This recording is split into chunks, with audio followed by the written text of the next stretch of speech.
and working out competitions like that, and creative writing as well. The Celtic Learners Network in the Vale of Glamorgan is offering something, well, a little different. The truth behind Jason and the Argonauts, vampires and Robin Hood, and, well, one that we'll be focusing on today, to medieval cookery.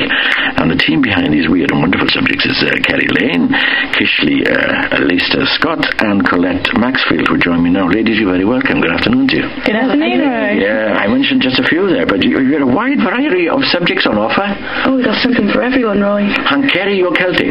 I am Celtic and classical. Celtic and classical. And then Kishli, you Anglo-Saxon specialist. Anglo-Saxon, early medieval, yeah. Early medieval. And then one more then, and that's yourself, Colette, and you are? I'm not actually a tutor. I run the website and things like that. So I see, right. More background support. All right. Puppet master. Yes. Yeah. A lot of subjects on offer here. We're talking Beowulf. Now, do you know Michael Wood? Did you see him on television recently? Yes. You see a television program? Yes, it was. Oh, it's hanging on in there. It's hard, isn't it? Because they went through the poem of Beowulf. Yes, it's long. It is long. It's very, very long. Yes, well, it's an epic. Oh, yeah. And, well, that vampires you're concentrating on? Oh, yes. It's very popular now, vampires. Really? The 100 Sexiest Men poll came out yesterday, and I'm afraid Johnny Depp and the Pirates have had their day. The first 8 are now all vampires from True Blood and the Vampire Diaries.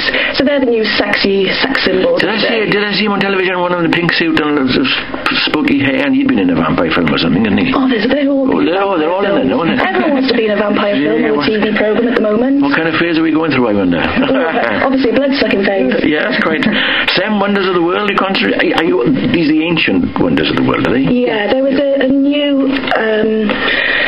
It was worldwide. Everyone was asked what are the new 7 wonders of the world, how do they differ from the old ones. So we thought, well, now they've made a list of them, let's see how they compare and contrast. All right. And the Vikings as well. They had a few battles with the Anglo-Saxons, didn't they? Quite a few. Quite a few Vikings as well. That should be good fun. Sleeveface. What's Sleeveface? So who is he then? Sleeveface is an internet-based phenomenon that's grown up from Cardiff, and tutor name was sort of involved with the beginnings of it, and it's to do with photography and music. So really we wanted courses that would appeal to a younger crowd, which is why we've gone for vampires and things like that, and Sleeveface. Yeah. We want to appeal to all ages, basically. Anyone going on these courses now? They're not all long-term courses, are they? No, we've created courses that are like 2 hours long to 8 weeks, so we wanted something that's really accessible, kind of model that, everyone could kind of choose something that would be accessible in their lifestyle. So. Right. And also with the traditional courses of 10, 20, 30 weeks, the economy as it is, people don't really have the money to commit to that. No. So they can try something, if they like it, then they can do a couple of weeks longer, or they can try something else. Where do they come for this now? Where do they, come along? Well, our main base in Cardiff is at the Cardiff Arts Institute, which is on Park Place. Right. And it's a wonderful place. Have you been there, Roy? I have once, yes. It's wonderful. They've got stuff magpies with pools on them and all sorts. And Dan and Spike there, the most amazing Welsh cakes, I must say. Yeah. So that's our base in Cardiff, and in the Vale of Glamorgan, it's Barry Library. They're both very central places where you can take public transport and easily access. All right. Now then, you're all very knowledgeable, I'm sure, but you can't cover all the ground. So you bring in other tutors, do you? Absolutely, yeah. We're always on the lookout for new tutors who can bring something new to the mix. God, what a mix it is. Talking about a mix, now then, there's a trolley load of mix around my side here. Medieval cooking. Oh, pity we're not on television. One of the subjects of one of the courses, is it? It's actually a lunchtime lecture. A lunchtime lecture? It's actually, yes, unfortunately, we're not going to get any food during it, unfortunately, but yes, it's a lunchtime lecture on medieval cookery. Well, no, I'm going around here. Can you memorise it? Because it's down on my left hand side. I know, just go for the savoury first. Well, there's two little things here that look like a sort of a batch of bread with the middle taken out. Yeah, they're 2 rye loaves that we've scooped out to make tranches for you, because in the Middle Ages you would have eaten out of tranche loaves when you were eating these sorts of dishes. So you were eating the dish as well then? Well, no, the idea was that you'd be relatively rich eating this in the first place, so you would eat the contents and then you'd give the bread to the poor. The poor would have all the juices and they would actually have the bread. Yeah, it's just like the top has been sliced off and then obviously a little bit of a trough dug down. And then piled in on top. Are these vegetable then? No, those are both meat dishes. These are savoury, are they? Yes, they're both savoury. What are they called then? One's a chicken and rice casserole. Oh, I can see the chicken and rice. Yeah. Try that one first. Yeah. You keep talking, I'm Okay.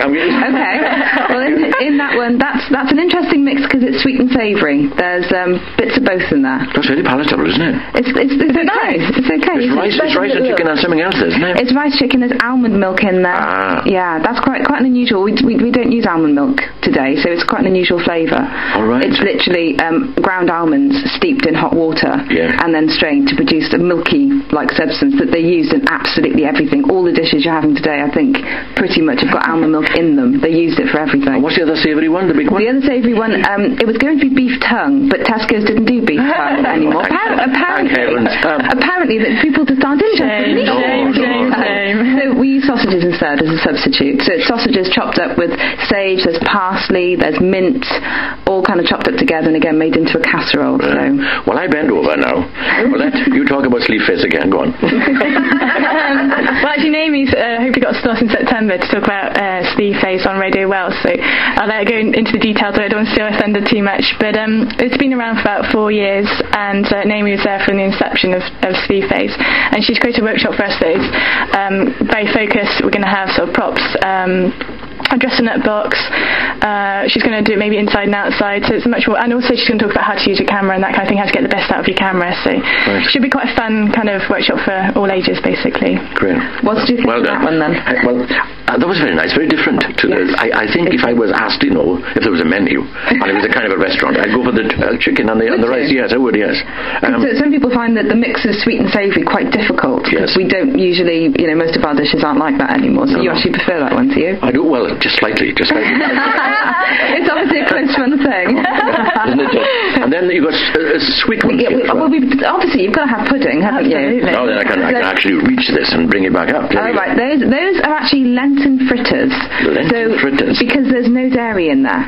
They're made with almond milk and plain flour, mixed up into a batter, and then there's currants and figs in there. And then it's literally it's fried often in olive oil. So it's something that could be eaten during Lent when you obviously couldn't have any dairy. What would be the nearest modern sort of production of that would really, it's just a sweet pancake. It's just a sweet, thick pancake, really. Yes, it is. What marks would you give it out of 10? What is this? Yeah. Well, there's quite a lot of sugar in there, isn't it? I just put some sugar. You can have it with or without sugar. It depends on how sweet your sweet tooth is. Oh, that's very palatable. Certainly 8 and a half. Oh, that's very good. That's not bad. But I'm a softie. I easy touch, I am. And then there's this final one here now, isn't it? Yes, now that one is actually, it's called a pottage. A pottage was actually a thick stew or soup. It was usually savoury. Right. That's actually a sweet version. That's a pottage made with raisins and apples. And there's a bit of ginger in there as well. And again, all the recipes are actually very, very simple. Right. And it's all kind of mushed down together, and then you add almond milk, and a bit of flour to thicken it up. So you are meant to end up with a really thick consistency. You can eat it hot or cold. All right. But I thought hot might be slightly nicer, so we warmed it up. Have you eaten some of this, Ceri? You haven't researched? I'm not as brave as you. You haven't researched any of this, then, have you? Well, no. I was going to say. Have our tastes changed then over the years, or it's just because of these things coming in? I think it's what we get used to as well. I mean, it's the taste that you're brought up with.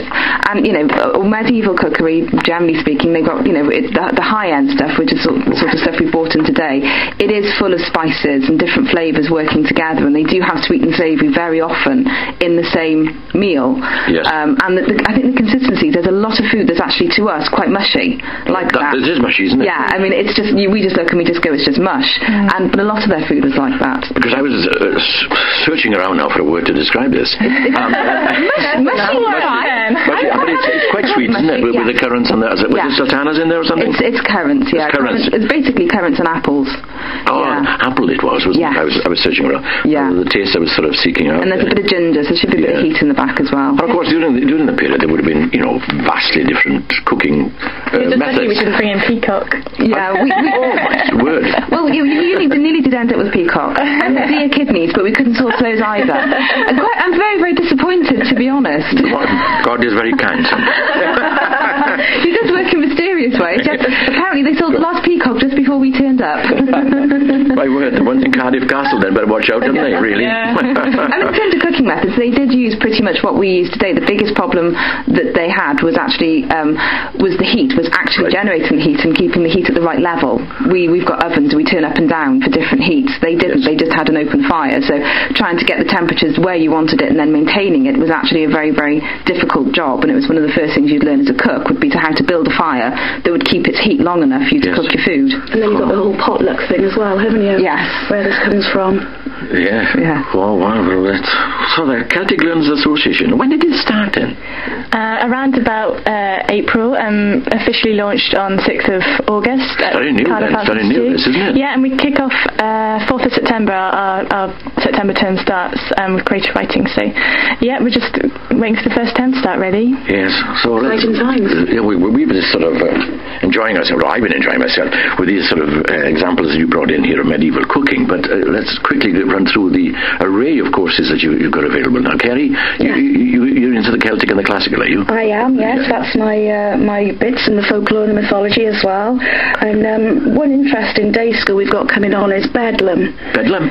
Murder and Madness. Will Young is currently filming a new supernatural TV programme about Bedlam, the old lunatic asylum. Right. And we're doing a day course on that. So if you fancy watching the programme, you fancy seeing the reality and the madness behind it all, please come along to that. Well, come in here on the odd day. Come in this office. Yeah. I don't want to say anything, but yeah. And then Kishli, you're going to concentrate on Anglo-Saxon, are you? I am. We're concentrating on the Vikings, the Viking age in Anglo-Saxon England specifically. Right. But I'm also doing some stuff on Robin Hood, and Ceri and I are going to do some day schools together on illuminated manuscripts because we do work quite well together. The Anglo-Saxon, Celtic, it flows lovely into each other. They really complement each other. Well, it does on the Viking, I suppose. They're also it does all tie in quite well. So how can we find out more about the courses and lectures now? You can go to our website, which is www.celticlearnersnetwork.org.uk. There we are, celticlearnersnetwork.org.uk. And we're also on the NIAS website as well. For, your future, your choice, your action. That's the one. Ceri, Kishli, Colette, all the K's. Or the K's, I should say. The K's. Good luck then with the Celtic Learners Network. Well, many thanks. Oh, no, pleasure. Come in again if you've got something as exciting as this. You're very enthusiastic. You're very enthusiastic. And then do bring the wares with you next time as well. Excellent. So if you take that out now, it's pity the sports department's up there. There's a sign outside saying don't feed anybody in here. But exactly right. Many thanks to you. Thank you very much. Thank you.